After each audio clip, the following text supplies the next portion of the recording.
சர்வேமென் சேனலை பார்த்து கொண்டிருக்கும் அனைவருக்கும் எனது அன்பு வணக்கம். நம்ம எல்லாருக்குமே ஞாபக மறதிங்கிறது கண்டிப்பாக இருக்கும். இன்றைக்கி திங்கக்கிழமை, இதே போன திங்கக்கிழமை நைட் என்ன சாப்பிட்டீங்க அப்படின்னு கேட்டால் கண்டிப்பாக நிறைய பேர்த்துக்கு தெரியாது, எனக்கும் தெரியாது. ஏன் இந்த மாதிரி சின்ன சின்ன விஷயங்களை நம்ம மறக்கிறோம்? ஆனால் சில விஷயங்கள்லாம் ஞாபகமே இருக்க மாட்டேங்குது. அதெல்லாம் எதனால் அப்படின்னு இந்த காணொலியில் நாம் பார்க்கலாம். நாம் இப்போது ஒரு விஷயம் படிக்க போகிறோம், இல்லைன்னா ஒரு விஷயம் நாம் செய்ய போகிறோம் அப்படின்னா நாம் எந்த அளவுக்கு முழு ஈடுபாட்டோட, கவனத்தோட, அதே மாதிரி ஆர்வத்தோடு செய்கிறோமோ அது நமக்கு கடைசி வரைக்கும் ஞாபகம் இருக்கும். மற்றதெல்லாம் மறந்துடும். இன்னும் புரிகிற மாதிரி சொல்லணும்னா, இப்போது ஒரு பெரியவர் இருக்கார். அந்த பெரியவர் ஒரு சின்ன பையனை கூப்பிட்றாரு. அந்த சின்ன பையன் பேர் அர்ஜுன். அந்த சின்ன பையன்கிட்ட உன்னோட மெமரி பவர் எந்த அளவுக்கு இருக்குது அப்படின்னு நான் டெஸ்ட் பண்ணுறேன், உனக்கு ஓகேவா அப்படின்னு அந்த சின்ன பையன்கிட்ட கேட்குறாரு. அந்த சின்ன பையனும் சரி இப்போ நான் என்ன பண்ணணும் அப்படின்னு கேட்குறான். உடனே அந்த பெரியவர், இங்கே பாருப்பா, இந்த ரூமில் நான் 50 பொருள் வச்சுருக்கேன். அதாவது வாஷிங் மிஷின், டிவி, ஃப்ரிட்ஜு, இந்த மாதிரி ஒரு 50 பொருள் வச்சுருக்கேன். உனக்கு நான் 5 நிமிஷம் டைம் தரேன். நீ அந்த ரூமுக்குள்ளே போய் அங்கே என்னென்ன பொருள் இருக்குதோ எல்லாமே பார்த்துட்டு நீ வரணும். அந்த 5 நிமிஷம் முடிஞ்சதப்புறம் நீ அந்த ரூமில் என்னென்ன பார்த்தியோ அதெல்லாம் நீ என்கிட்ட சொல்கிற. நீ எத்தனை பொருள் சொல்கிறையோ அந்த அளவுக்கு உன்னோட மெமரி பவர் இருக்குன்னு அர்த்தம் அப்படின்னு சொல்கிறாரு. அந்த பையனும் சரின்ட்டு அந்த ரூம்குள்ளேயும் போகிறான், பொருளும் பார்க்குறான். 5 நிமிஷம் டைமும் முடியுது. அப்போ அர்ஜுன் அந்த பெரியவர்கிட்ட வரான். அந்த பெரியவர், நீ பார்த்துட்டியா, என்னென்ன பொருள் பார்த்த சொல்லு அப்படின்னு கேட்குறாரு. அந்த பையனும் ஒவ்வொரு பொருள் சொல்கிறான். கிட்டத்தட்ட 16 பொருள் சொல்கிறான். அதுக்கு மேலே அவனுக்கு எந்த பொருளும் ஞாபகத்து வரல. அந்த பெரியவரும், நீ 16 பொருள் சொல்லியிருக்க, பரவாயில்ல, நல்லா முயற்சி பண்ண அப்படின்னு சொல்லி, இதே மாதிரி அடுத்த மாதமும் வா, மறுபடியும் உன்னோட மெமரி பவர் எவ்வளோ இன்க்ரீஸ் ஆகிருக்குன்னு நம்ம பார்க்கலாம் அப்படின்னு சொல்லி அனுப்பி விட்டுறாரு. இப்போது அடுத்த மாதமும் ஆகுது. அதே மாதிரி அந்த சின்ன பையன் அர்ஜுனும் வரான். அந்த பெரியவரும் அதை பார்த்துட்டு, வந்துட்டியாப்பா, மறுபடியும் நம்ம அந்த போட்டியை ஆரம்பிக்கலாம். போன தடவை நீ செய்யும்போது உனக்கு நான் எந்த பரிசுமே தரல, ஆனால் இந்த தடவை நான் உனக்கு பரிசு தரலான்னு இருக்கேன் அப்படின்னு சொல்கிறாரு. அந்த சின்ன பையனும், பரிசா, என்ன பரிசு தர போகிறீங்க அப்படின்னு கேட்குறான். அந்த பெரியவரும், இந்த தடவை அந்த ரூம்குள்ளே போயிட்டு வந்து என்னென்ன பொருள் என்கிட்ட சொல்கிறியோ அந்த எல்லா பொருளும் உனக்கே நான் கொடுத்துட்றேன் அப்படின்னு அந்த பெரியவர் சொல்கிறாரு.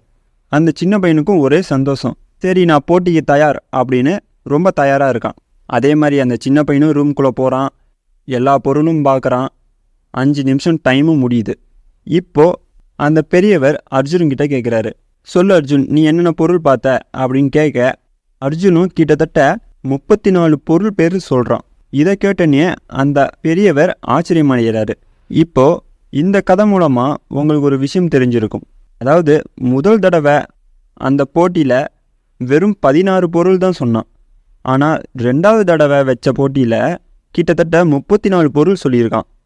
இது எப்படி நடந்துச்சு? 2வது போட்டியில் மட்டும் எப்படி அவனால் 34 பொருள் பேர் சொல்ல முடிஞ்சுது?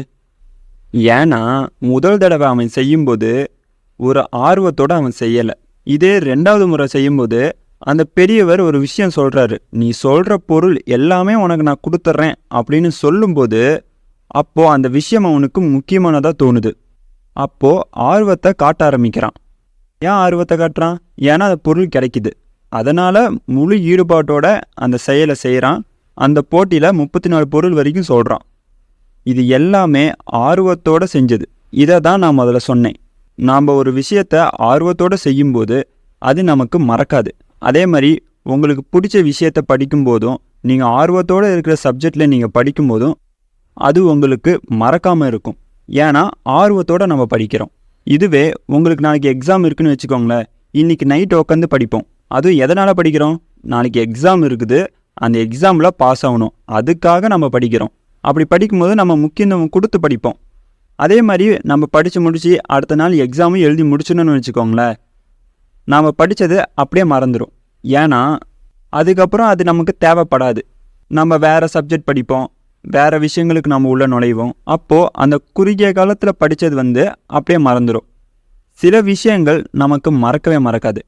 இப்போ நீங்கள் எங்கேயாவது ஒரு வெக்கேஷன் போயிட்டு வரீங்கன்னு வச்சுக்கோங்களேன், நீங்கள் 1 வருஷம் கழித்து நினச்சி பார்த்தாலும் அந்த வெக்கேஷன் நீங்கள் போனதெல்லாம் உங்களுக்கு ஞாபகத்து வரும்.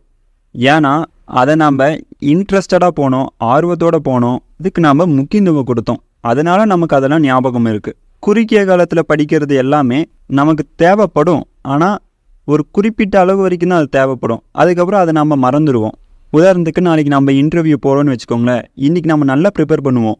நாளைக்கு இன்டர்வியூலாம் எடுத்து முடிச்சுட்டாங்க, நமக்கு வேலையும் கிடச்சிருச்சு அப்படின்னா நாம் இன்டர்வியூக்கு ப்ரிப்பேர் பண்ணோம்ல, அது எல்லாம் போக போக மறந்துடும்.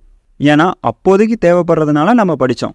இதுவே இதுதான் எனக்கு ரொம்ப முக்கியம் அப்படின்னு முழு ஈடுபாட்டோட கவனத்தோடு படிச்சிங்கன்னா அது கண்டிப்பாக கடைசி வரைக்கும் மறக்காது.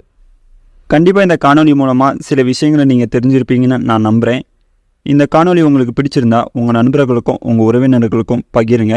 அவங்களுக்கும் இது உபயோகமாக இருக்கும். மீண்டும் மற்றொரு காணொலியில் சந்திப்போம். இது உங்கள் சர்வே மைண்ட் சேனல்.